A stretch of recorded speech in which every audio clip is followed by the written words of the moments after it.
महाराष्ट्र राज्यामध्ये तुकाराम मुंढे साहेबांनी जी कडक कारवाई चालू केलेली आहे तीच कारवाई मंगळवेढ्यामध्ये देखील करणे गरजेचं आहे।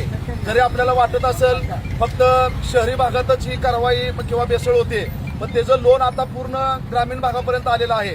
आता आपल्या भागामध्ये देखील दुधामध्ये, अन्नपदार्थामध्ये किंवा स्वीट मार्टमध्ये ह्यामध्ये देखील मोठ्या प्रमाणात बेसळ सध्या देखील चालू आहे।